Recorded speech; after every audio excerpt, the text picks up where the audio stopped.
Hai Sobat Sehat, jumpa dengan saya Dr. Luki di acara Sonjo Mbah Raji.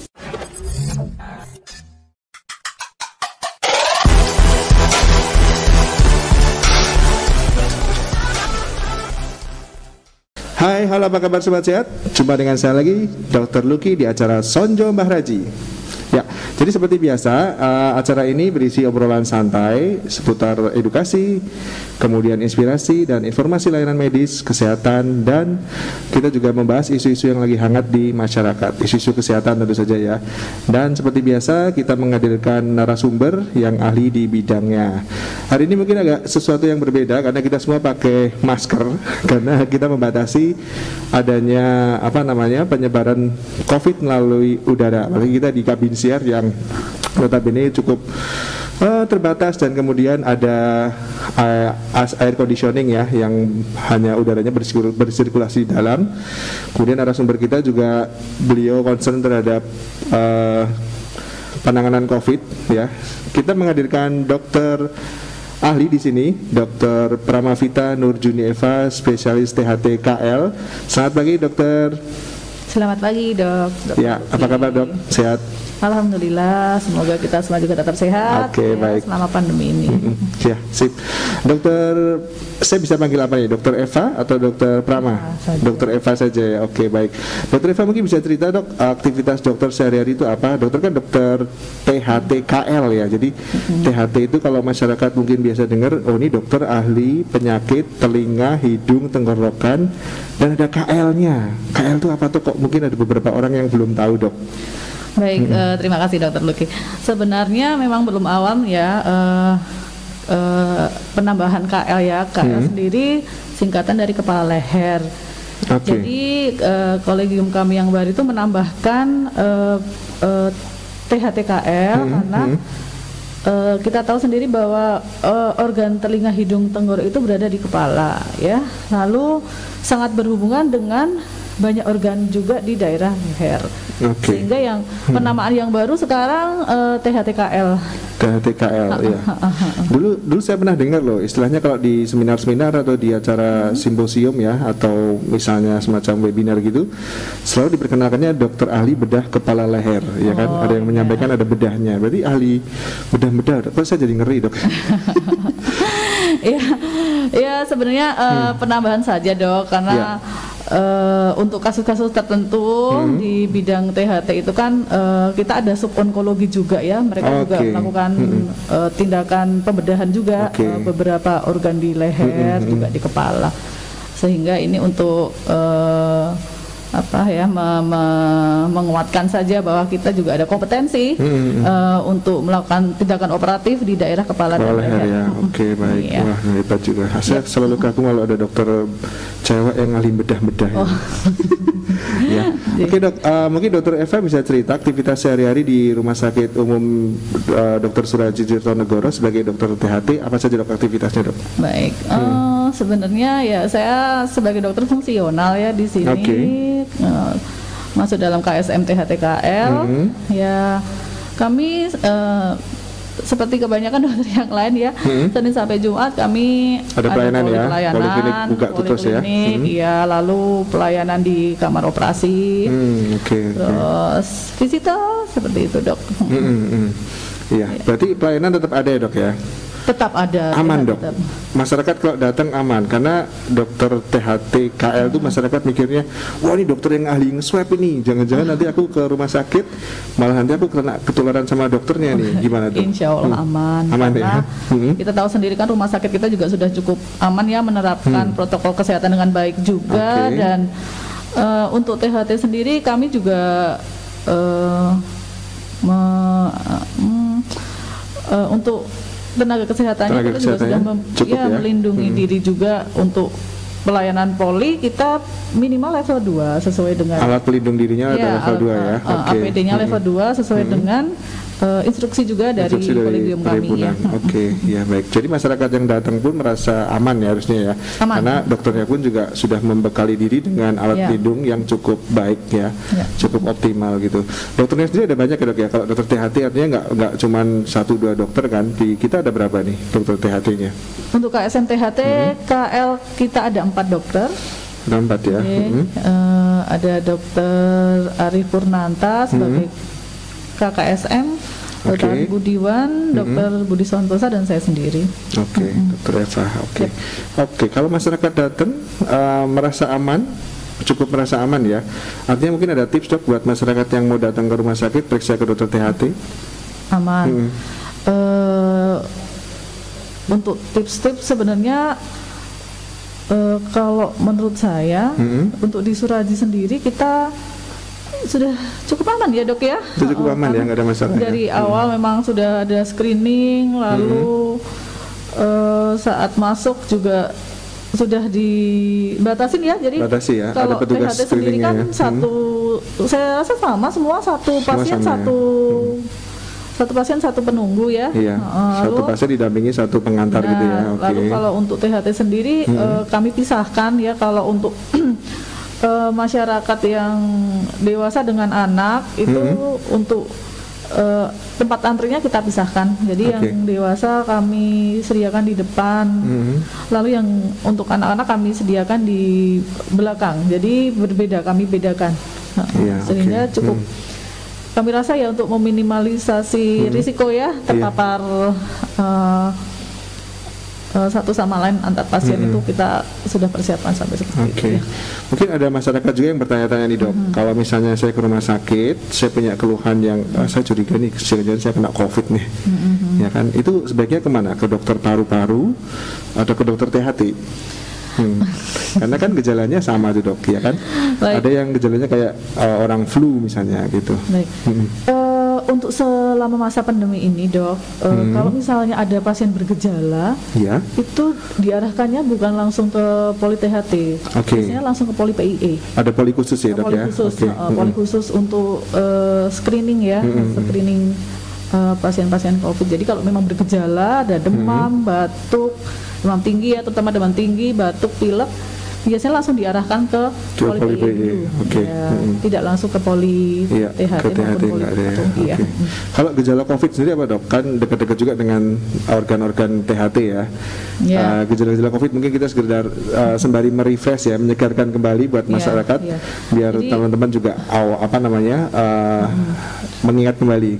Jadi gejala utama yang biasanya ada, jadi memang ada beberapa simptoms ya, beberapa gejala yang dari beberapa penelitian itu yang kita curigai kalau dia mungkin ada infeksi COVID itu jelas demam ya, demam tinggi.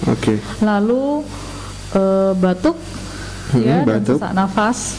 Ada batuk, demam, sesak napas sama tadi ya, demam tadi ya. Terus demam tinggi. Mungkin juga sebelum batuk biasanya juga diawali dengan adanya nyeri telan. Ada gejala nyeri telan juga. Jadi ya kalau memang ya pasti kita juga harus kita gali juga ya riwayatnya, dia sebelumnya ada kontak atau tidak bepergian dari daerah-daerah yang memang epicentrum atau red zone sebelumnya. Transmisi lokal gitu ya. Ya, dokter, melanjutkan pertanyaan tadi dok ya. Jadi tadi terkait dengan gejala, kemudian ada beberapa yang muncul ya. Masyarakat juga sudah ada beberapa yang mengetahui, ada beberapa yang sudah berusaha mengelola diri dengan cara pakai masker. Tapi ada yang mencegah nih dok, misalnya pakai kayak semacam obat-obat kumur nih, ya kan? Atau mungkin obat-obat pelega tenggorokan, kadang kan ya obat-obat yang rasanya min begitu. Kalau untuk obat kumur sih gimana dok? Efektif nggak dok? Obat-obat gargling atau mouthwash begitu? Di sini mungkin kita ini dulu ya, kita samakan persepsi dulu ya, mouthwash dengan gargle ya. Kalau mouthwash sendiri kan obat kumur, jadi sebatas hanya di mulut ya, sedangkan kalau gargle itu kan dia sampai tenggorokan. Jadi cara penggunaannya pun juga berbeda ya. Tapi sama-sama nggak ditelan kan dok? Tidak. Kalau gargling berarti gimana? Kalau gitu ya, kalau gargle gitu kan kita tahan ya di tenggorok ya. Setelah itu nanti kita keluarkan lagi. Baik. Di sini kita konsepnya adalah untuk pencegahan dok. Ya, untuk pencegahan. Jadi dan tidak semua sebenarnya obat gargle atau mouthwash itu sifatnya bisa membunuh kuman maupun virus. Meskipun itu ada labelnya antiseptik gitu dok, artinya jadi, bukan antivirus tapi ya. Jadi kita mesti tahu gargle atau mouthwash apa yang sudah terbukti memang bisa membunuh virus. Iya, karena komposisi dari kandungannya kandungan mouthwash itu berbeda-beda. Dia ada yang antimikroba, ada yang hanya menyegarkan gitu, mengurangi plak. Nah, seperti itu. Beda-beda. Kalau yang untuk terkait dengan COVID ini gimana dok? Artinya ada nggak yang spesifik bisa dipakai? Iya, memang ada beberapa ya. Cuma ini sifatnya mencegah. Jadi terutama kita ya tenaga kesehatan tidak ada salahnya memang memakai gargle ya, obat gargle ya. Di sini fungsinya dia memang bisa paling tidak membunuh virus yang ada di mulut, rongga mulut maupun di tenggorok ya, saluran nafas atas. Tetapi pada pasien-pasien yang sudah terinfeksi ya, yang dia berada di saluran nafas bawah di paru ya tidak bisa mengobati, membunuh seperti itu. Jadi sifatnya di sini kita konsepnya adalah pencegahan saja. Ada bahan aktif khususnya nggak dok? Mungkin sama dengan bahan yang dipakai untuk cuci tangan yang chlorhexidine itu, atau ada yang lain dok? Maksudnya kalau masyarakat beli, aku beli yang ada kandungan aktifnya apa nih dok? Gitu. Atau perlu alkohol 70% misalnya? Enggak ya? Enggak segitunya dok ya? Ada alkohol 70%, nanti ada sariawan wah. Oh gitu. Terkait bahan aktif dok, ada bahan aktif yang kayak chlorhexidine itu efektif nggak dok? Atau kita perlu bahan aktif lainnya, misalnya alkohol 70% buat kumur, perlu nggak itu kayak gitu? Tidak ya, kemarin yang sudah saya baca povidone iodine ya, itu juga presentasinya juga tidak boleh terlalu tinggi. Povidone iodine ya. Ya, nanti mungkin kita bisa membeli obat gargle atau mouthwash dengan komposisi povidone iodine. Berarti kalau ke apotek bilang aja, Mbak ada obat kumur atau obat gargling yang bahan aktifnya povidone iodine. Untuk saya pakai rutin untuk berkumur gitu bisa ya dok ya, nggak masalah ya. Ya sebenarnya untuk kami THT selain gargle atau mouthwash, kita juga bisa ada satu lagi sih ya, baik juga sih untuk pencegahan COVID ini ya, kita bisa lakukan nasal irrigation, nasal ya, cuci hidung ya. Betul bisa dengan itu caranya gampang ya dok ya. Artinya kita pun melakukan sendiri bisa ya. Bisa kita lakukan. Modelnya apa aja tuh? Modelnya ini air garam bisa. Menggunakan air garam, lalu spet tapi tanpa jarum ya. 20 cc. Anak-anak 10 cc. Ya. Nanti pemakainya sudah banyak sih sebenarnya dok. Itu kalau beli infus yang NaCl bisa berarti? Bisa sekali.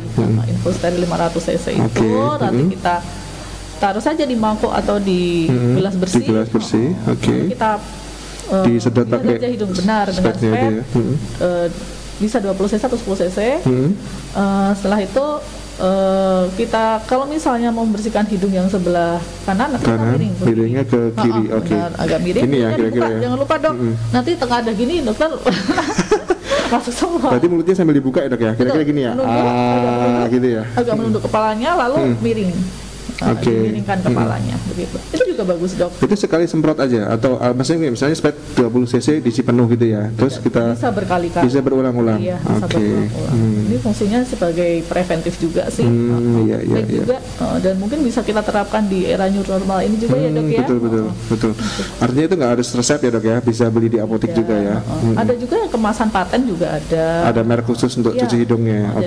Paten itu kan kita kalau misalnya bepergian itu lebih enak kan untuk dibawa, bisa dipakai sewaktu-waktu saat bepergian. Iya, oke. Gitu. Oh ya dok, dokter kan dokter ahli THT ya. Dokter ngerjakan swab juga nggak dok? Iya, saya juga ngerjakan swab juga ya. Swab juga, apa sih namanya kita bilang swab nasofaring atau orofaring? Dua-duanya ya. Itu kan ada beberapa orang yang komplain dok.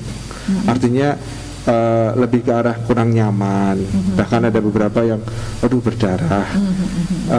Kira-kira memang itu efek samping yang umum atau gimana dok sebenarnya? Artinya mungkin ini kita bicara masalah ini ya, orang-orang yang sudah di swab itu keluhan yang muncul apa aja sih? Saya juga pengen tahu karena saya sendiri belum pernah swab dok. Bener, saya pengen tahu nih. Iya, ya benar. Memang bagaimanapun juga kan kita memasukkan benda asing ya dok ya ke area saluran nafas kita ya, ini maksudnya di hidung ya. Itulah pentingnya edukasi, Dok. Jadi mungkin kadang orang tidak tahu ya, tiba-tiba langsung dimasukkan alat di hidung gitu. Baiknya memang kita beritahukan dulu bahwa ini misalnya untuk swab nasofaring, kita kan aksesnya dari hidung. Aksesnya kan dari hidung. Jadi kita edukasi dulu ke pasien. Ini nanti saya memasukkan alat dari hidung, tidak nyaman, tidak sakit. Karena apa? Kalau kita tidak edukasi, lalu tiba-tiba kita lakukan swab, pasti dia juga akan ada refleks untuk menarik diri gitu ya. Ya. Nah ini yang kadang-kadang bikin malah alatnya itu malah kemana-mana gitu. Sebenarnya kalau cara pengambilannya tepat, kita bisa meminimalisasi kok rasa tidak nyaman rasa nyerinya itu, karena waktu memasukkan kita juga ada trik-trik ya sebenarnya, jangan sampai dia mengenai mana-mana. Jadi secara teknik dan prosedur sebenarnya bisa lebih aman dan nyaman ya, Dok ya. Benar. Lalu kalau seperti untuk swab tenggorok, swab orofarinx itu juga kita harus, ini juga selalu saya tekankan ya, karena kemarin kita juga alhamdulillah sempat pelatihan dengan beberapa nakes untuk melakukan swab orofaring. Jadi ada beberapa tenaga yang dilatih juga, Dok ya. Lalu kita selalu bilang, selalu edukasi dulu. Kalau swab orofarinx itu bisa mencetuskan refleks muntah. Betul. Jadi kalau nanti sampai tidak pas dengan target yang mau kita usap swab itu, dia malah nanti malah lebih aerosolik nanti. Yang ngeri ya. Itulah kita selalu bilang kalau untuk melakukan swab APD itu harus level 3. APD yang dipakai petugas ya, level 3 ya. Sama muka-muka juga kita dibeliin chamber ya. Dibeliin chamber. Dok ya. Chamber khusus untuk swab ya, Dok ya. Chamber untuk swab ya. Kalau dari calon pasien nih, Dok, misalnya, atau saya misalnya, besok saya mau swab nih. Kira-kira ada obat yang bisa saya konsumsi nggak, Dok? Misalnya obat pengurang rasa sakit atau obat pelega tenggorokan atau pelega hidung, nggak dekongestan gitu? Perlu nggak kira-kira? Misalnya untuk preventif, karena saya kemarin membayangkan diri ketika saya mau di swab, saya paranoid nih, misalnya saya takut nih, saya minum obat anti nyeri misalnya paracetamol gitu ya, terus saya minum dekongestan misalnya Ephedrine atau apa gitu, itu kira-kira membantu nggak, Dok? Konsepnya sebelum dilakukan swab. Kalau sebelum swab tidak perlu, kecuali ada gejala lain, misalnya Dokter Luki mau swab ternyata pilek nih, berat gitu. Nah berarti kan nanti ada organ-organ di dalam hidungnya yang mengalami pembekakan. Nah ini mengganggu. Kalau kita melakukan swab mengganggu dan lebih tidak nyaman jelas, ya, karena akan menyentuh beberapa organ yang mengalami pembekakan itu. Nah itu boleh Dokter Luki mau misalnya mau minum obat flu dulu atau bagaimana? Gitu. Ngeri-ngeri sedap sebenarnya, Dok, saya, Dok, kalau misalnya nanti di swab. Tapi kalau misalnya perdarahan pun juga minim ya, Dok ya. Kemarin saya punya teman gitu, dia kebetulan petugas kesehatan juga, dia mengikuti swab yang rutin sesuai intervalnya karena dia juga di gugus depan. Suatu ketika dia berdarah dan dia kok berdarah ya, mungkin nggak pas atau gimana. Itu kira-kira penyebab berdarahnya karena apa, Dok? Karena swabnya kebesaran atau memang ada organ yang rapuh ketika diusap mudah berdarah gitu? Pada prinsipnya, Dok, organ hidung itu sangat-sangat kaya dengan pembuluh darah, kolateral ya, anastomosisnya ya, itu sambung-sambungannya pembuluh darah itu ya. Pembuluh darahnya itu banyak sekali ya. Jadi untuk nasofarinx itu kan targetnya itu kan di belakang hidung sebenarnya, bukan di hidung. Walaupun dari literatur disebutkan juga bahwa hidung itu pun juga sebenarnya sudah banyak sampel virusnya, kepadatan itu juga sudah banyak virus di situ. Cuma target kita di sini ada daerah nasofaring. Dan itu dalam ya, Dok ya? Kira-kira berapa senti, Dok? Dari sekitar 7 ya. 7 senti ya? 6 sampai 7 cm. Seginilah ya kira-kira ya. Betul, iya. Nah, lapisan dari nasofaring itu kan dia selaput lendir. Ya. Mukosa ya kalau kami tenaga medis bilang atau dokter ya. Udah di situ kan isinya pembuluh darah, memang banyak vaskularisasi. Selama ini ya memang pasti ada bleeding ya, ada perdarahan. Cuma selama itu minimal, tidak profuse, tidak masalah. Kecuali kalau itu profuse, itu butuh penanganan lanjutan. Ya. Ada beberapa orang yang punya apa kita bilang kelemahan ya, tanpa penyebab apapun tiba-tiba mimisan, itu yang harus hati-hati mungkin ya. Ya itu juga harus hati-hati. Yang perdarahan spontan kan nggak ada apa-apa nih, nggak ada demam. Gitu. Atau kita curiga ada tumor, nah hati-hati. Mungkin itu bisa dikonsulkan kalau yang seperti itu. Oke, baik ya. Karena pasti penanganannya juga berbeda ya. Oke dok, masyarakat kadang bertanya-tanya dok, ketika mereka punya gejala seperti mengarah COVID, mereka oke deh, saya sudah klik, saya harus periksa ke poli-PI atau poli-Pinere, ya kan, poli penyakit infeksi emerging yang ada di Rumah Sakit Suraji misalnya. Tapi kapan sih saya sebagai masyarakat bisa memeriksakan diri ke THT, ke dokter THT? Artinya penyakit-penyakit seperti apa dok, atau keluhan-keluhan seperti apa yang mungkin harus memeriksakan diri segera ke dokter THT? Baik, ya. Memang ada beberapa kasus atau gejala yang baiknya memang segera ditangani oleh dokter THT ya dok ya. Apabila merasakan seperti penurunan pendengaran tiba-tiba ya, sudden deafness, lalu nyeri hebat di telinga, disertai keluar cairan atau sampai ada perdarahan ya dari telinga. Kalau telinga berdenging tiba-tiba itu juga bisa dok ya? Artinya ada mengarah sesuatu kak? Ya, berdenging tiba-tiba. Plus disertai gangguan dengar ya biasanya ya, itu ya juga segera sebaiknya mendapat penanganan. Takutnya nanti ada tuli mendadak ya. Kita termasuk kegawatan juga itu tuli mendadak. Lalu gangguan hidung seperti mimisan ya, yang profuse yang banyak tidak terkendali, lalu bau busuk di hidung ya, tidur mengorok. Yang sleep apnea itu ya dok ya, bahaya dok ya. Nyeri telan hebat sampai tidak bisa makan, tidak bisa minum. Gitu. Banyak sebenarnya, hanya mungkin beberapa bisa juga ditangani di IGD ya. IGD yang kayak perdarahan tadi dok ya, yang sifatnya gawat darurat harus segera ke UGD gitu ya. Terus saya tadi tertarik dengan apa namanya hidung yang berbau gitu ya. Itu gejalanya mengarah ke sinusitis ya dok ya. Ada orang bilang saya sinusitis nih kayaknya kalau pagi mudah pilek, mudah apa namanya batuk, apalagi kalau kedinginan gitu. Itu gejalanya seperti itu ya dok ya. Jadi pilek itu tidak pasti sinusitis dok. Ya, jadi ada kriterianya kita sampai nanti mengarah ke sinusitis. Jadi tidak selalu hidung tersumbat pilek itu pasti sinusitis ya. Kita perlu kaji lagi seperti apa derajat sumbatannya, lalu ingus-nya warnanya apa gitu. Ya, karena pilek sendiri nanti banyak kemungkinannya. Bisa infeksi, bisa alergi ya. Kelainan bentuk hidungnya pun juga bisa dok. Kayak saya ini kayaknya hidungnya bengkok nih. Jadi makanya saya mudah pilek satu sisi gitu bisa ya. Bisa dok. Berarti kelainan anatomis ya. Oke dok, kalau misalnya kasus-kasus lain dok, misalnya kayak apa namanya pada anak-anak nih dok, kan ada tuh anak yang kesulitan kalau dipanggil seperti nggak respon, itu memang itu anak apa namanya gangguan pemusat perhatiannya terganggu ya, atau memang ada gangguan dengar tuh kira-kira bisa dideteksi nggak dok seperti itu? Bisa jadi ya? Memang ini salah satu layanan unggulan kami ya. Ada ya, untuk deteksi dini pendengaran, bekerja sama dengan bagian tumbuh kembang anak. Sudah cukup bagus untuk di Suraji ya. Benar, jadi memang dari jadi dokter anak dulu yang deteksi ya, atau mungkin menerima keluhan dari si ibunya mungkin ya, terus dilaporkan ke dokter THT gitu ya. Dari awal untuk pasien-pasien atau bayi-bayi dengan resiko tinggi terjadi gangguan dengar pun di sini sudah dideteksi dini dok.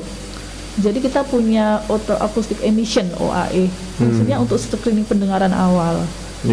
Jadi dari awal kita sudah bisa mendeteksi sebenarnya.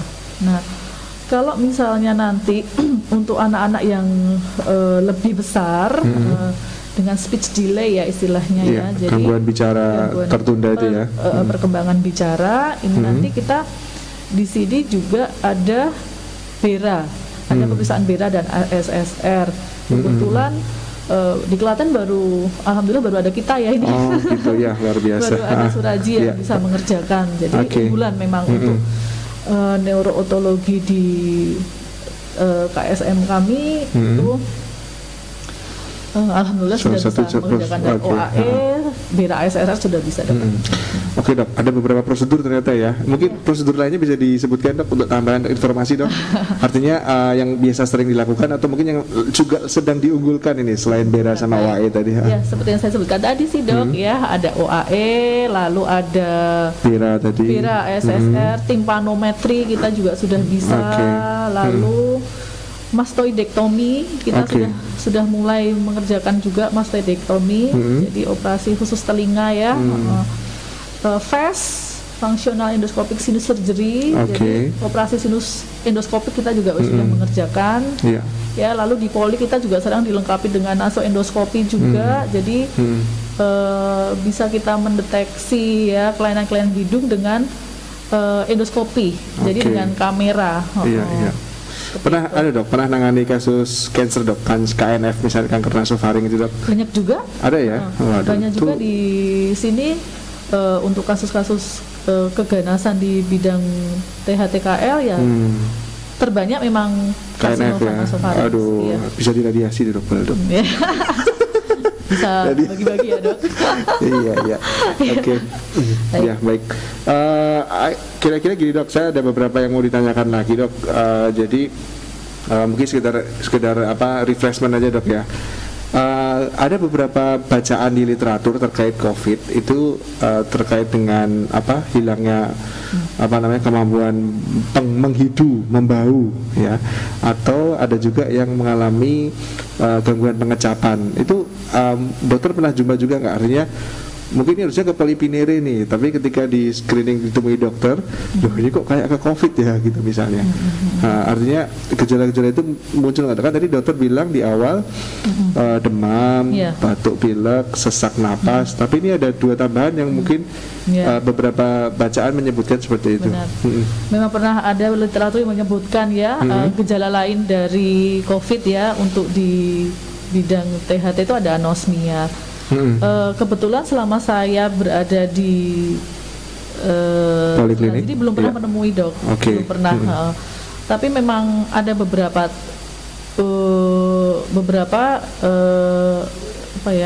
literatur ya tadi ya yang melaporkan adanya simptom anosmia. Walaupun dia dengan anosmia, tetapi tetap dok 3 gejala utama itu pasti ada. Jadi itu gejala penyerta saja. Presentasinya juga tidak banyak. Tetap gejala utama yang 3 demam tinggi, sesak nafas, batuk itu biasanya tetap ada. Tetap ada ya. Iya, dan disertai anosmia biasanya. Iya. Ya, satu lagi dok, terakhir dok. Kita kan tadi terkait dengan himbauan pemerintah ya, kalau bisa bekerja di rumah, kalau nggak bisa terpaksa kerja ya harus pakai pelindung diri ya. Benar. Ada beberapa masyarakat yang akhir-akhir menemui gangguan nih ketika ya tadi pasangannya ternyata ngoroknya berat. Waduh, gara-gara sering WFH ketawa nih ngoroknya parah ternyata ya kan. Artinya tidur siang aja ngorok, tidur malam aja ngorok, atau tadi dokter bilang istilahnya sleep apnea. Itu bahayanya sebenarnya. Tapi kalau yang semacam itu bisa nggak dok ke dokter THT? Kira-kira apa yang mau dilakukan dok? Intinya kita harus melacak ya dok ya sumbatan. Mengorokkan itu pada prinsipnya ada sumbatan jalan nafas atas. Dari hidung sampai ke sekitar pita suara lah gitu. Seperti itu. Nah itu kita harus untuk melihat di mana kelainannya. Dilacak dulu ya pasti ya. Karena dari atas sampai ke dari hidung sampai ke pita suara itu bisa semua menjadi kausa ya penyebab tidur. Kalau sleep apnea itu berarti akibat dari ngoroknya itu ya, yang nanti kalau semakin berat jadi sleep apnea gitu ya. Itu istilahnya gimana sih dok? Henti napas atau tidak bernapas saat tidur gitu. Betul. Jadi ada periode tidak bernafas beberapa waktu saat tidur. Gitu. Bahayanya apa itu? Bahayanya nanti bisa terjadi henti gangguan kardiovaskular ya, Gangguan jantung itu bisa ya. gangguan sirkulasi jantung Oke. dan pembuluh darah. Karena kekurangan oksigen dari dok ya. Iya. Ya, itu perlu alat khusus nggak atau perlu dikoreksi apanya gitu? Artinya misalnya nih sumbatannya harus di perbaiki misalnya atau diangkat atau dioperasi ya kan? Iya. Atau ada alat khusus dok? Kan kalau kita lihat di marketplace ya di HP itu kalau kita CPAP. lihat ya ada model bilang yang Iya. CPAP, ada yang bilang kayak jepitan apa itu biar bisa napas dan lega itu. Iya. Itu membantu koreksi ya dok. Pertanyaan terakhir dok terkait dengan sleep apnea tadi dok. Baik. Jadi kalau kita lihat di HP aplikasi-aplikasi marketplace itu kan ketika ada iklan nih contohnya Anda ngorok Anda mengalami sleep apnea pakailah alat ini gitu. Ada beberapa alat ya dok ya yang harganya ada yang murah, Fantastis ada yang, ya, iya. dok. Iya. Tapi ada yang murah dok, ada yang enggak oke lah di bawah 100.000 misalnya ya. Oh, Tapi iya, iya. saya sendiri nggak yakin ini benar-benar bisa bantu nggak sih gitu. Betul. Jadi begini prinsipnya, kita harus tahu dulu letaknya di mana. Oke. Ya, sumbatannya itu. Karena kalau kita menggunakan alat tapi sumbatannya itu masih ada, ya akhirnya tidak akan optimal. Begitu. Ya, ya. Nah, untuk tahu di mana sumbatannya kita harus periksa. Periksa dulu ya. Oke. Betul, ya. Nanti memakai Alat apa tuh? Rhinoskopi ya atau gimana? ya screening awal bisa dengan endoskopi. Screening awal, oke. Ya, langsung endoskopi. Jadi dari akses dari hidung, nanti kita lanjutkan laringoskopi. Oke. Jadi sampai ke daerah pita suara bisa kita lakukan. Bisa lihat langsung ya. Ya. Oke. Ya, oke. Tuh, berarti ada baiknya tetap memeriksakan diri dulu ya daripada Nah. coba-coba ternyata alatnya nggak bermanfaat, ternyata juga betul. harganya mahal misalnya. Nah. Iya, iya. Oke. Oke deh, obrolannya sangat menarik dan informatif sekali, Dokter Eva. Terima kasih atas kehadirannya. Sama-sama, Dok. Moga-moga kita bisa ngobrol-ngobrol lagi. Baik. Oke, buat sobat sehat semuanya, saya Dr. Luki. Sampai jumpa di episode mendatang Sonjo Mbah Raji. Sampai jumpa.